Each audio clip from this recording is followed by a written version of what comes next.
I'm really sorry that you're dealing with somebody who's rude. I suppose my advice would be that not to take the rudeness personally. Oftentimes when somebody is rude like that, I don't think people go out to be deliberately rude. I think sometimes that the person who is rude, they're rude for various reasons, and I'm not suggesting that you're not going to be hurt by the rudeness. Of course you're going to be hurt by the rudeness, and I'm really sorry this is happening to you. Oftentimes the person who is being rude to you has either had maybe high levels of stress in their life, or they're a bit insecure, or there's a lack of empathy from you as a businesswoman. They could be in a bad mood. There could be a miscommunication of some sort. There could be a lack of social skills, or something triggered them. I don't know. I've dealt with a lot of very rude people in my day. I've dealt with a lot of very highly stressed people in my day. As registered nurses, we are very conscious that say somebody who had a recent cancer diagnosis, they're angry. They're not angry with you, they're just angry with life. And it's important that whilst a lot of these reasons provide insights as to why somebody might be rude, it's not an excuse for disrespectful behaviour. I would be very defending of my other nurses if somebody was rude or disrespectful to them. I find rudeness and disrespectful behaviour is, doesn't necessarily come from the mouth. You can have this whole passive aggressive thing going on, people arriving late for appointments. That's all rude. And I think it's important to improve boundaries and interactions to reduce the instances of rudeness. I could do a whole coffee talk on rudeness. And I think sometimes there's either power dynamics going on, or a miscommunication of some sort, or poor communication skills. Oftentimes, or any misunderstandings can lead to unintentional rudeness. And when somebody is unclear or blunt in their expression, they can come across as being rude, but actually it's just to meet somebody as to where they're at. None of us, particularly anybody who is in the service industry, should have to tolerate rudeness, but oftentimes when you look behind the rudeness, that you can see why somebody is as they are. Anyway, I would not accept that kind of behaviour in Broutique. There was a time I used to accept it because I kind of thought that was what you accepted in business, in rude people, and to placate them, and the customer's always right. They're not always right, but be kind.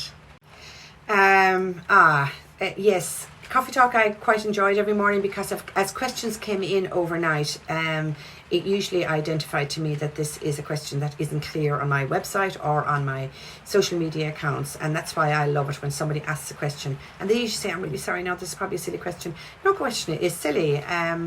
And I have to say I used to love doing Coffee Talk first thing in the morning time, so that I could actually meet you or just express where we're at, what the appointments are and so on. But the clinic has just sadly become far too busy. As you know, I start at 7 a.m. I try to do a Coffee Talk usually maybe around 9 o'clock in the mornings that I'm working, which is Tuesday, Wednesday, Thursday.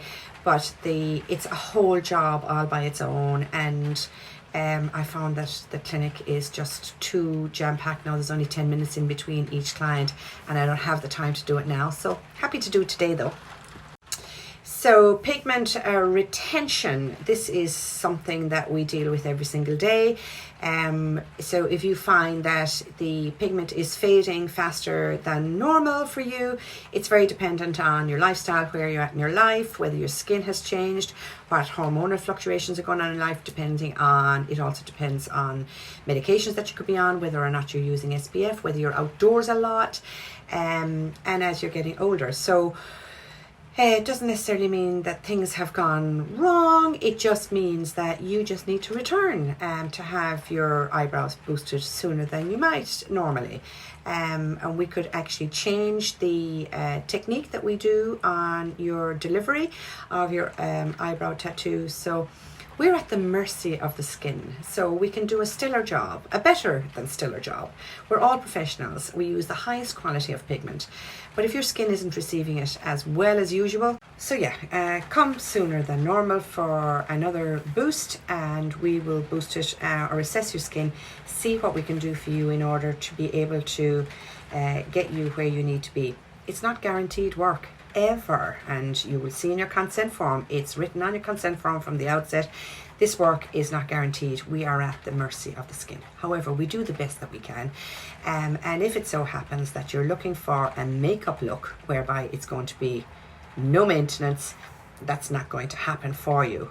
This is a tattoo, it's under your skin, so the skin has grown over it, so therefore it dulls it. So this isn't makeup on top of your skin. If you're looking for a makeup look, you can actually just flick a couple of strokes with your pencil on your eyebrow tattoo if you want to every day, which is fine. But do bear in mind that it is a low makeup look, not a no maintenance, or low maintenance as opposed to no maintenance. Okay, I'm coming to the end of the questions now. So how long does it last? So it lasts indefinitely. So when you have your 2-step initial procedure done, that's usually done 6 to 8 weeks in between. A lot happens at the first visit, but the real magic actually happens at the second visit. So then you're invited back 12 months later to have a colour boost. Some people need to come sooner, some people can wait until later. And then the following year again, you're expected to come back annually to have it done.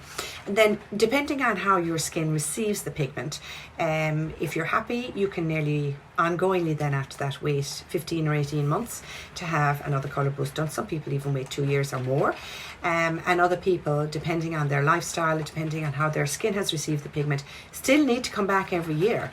So it lasts indefinitely with ongoing colour boosts. I hope that helps. Yes. You can book, you don't have to come for a consultation. If you just want to explore if we're the artists for you, a consultation is ideal. You bring your list of questions, you bring your products, we do a potential draw, we do a patch test on you, and we give you a good idea as to what technique would suit you the best for your eyebrows, and we'd hope for a positive result. Do you have to come for a consultation? No, not at all. Most people book in for step 1. We send you the patch test and the consent form out in the post. You do that in advance of arriving to us, and you have to do it 24 hours before your appointment. So give us time to either post it out or drop it into us in Clonakilty, and we will leave it for you to collect. So you can book consultations online, you can book your step 1 online, everything is bookable online. We're not always there at reception to take phone calls, so that's why the online system works very well. A lot of people make their bookings at 11 o'clock at night. So, phew, last question. At step 2, can new strokes be added? Of course. So a lot happens at the first step, but the real refining and adjusting happens at step 2. So our skin swells quite a bit at treatment time at step 1. At step 2, it's the refining step. So you're remeasured, and any adjustments that need to happen between step 1 and step 2, yes, of course, new strokes can occur.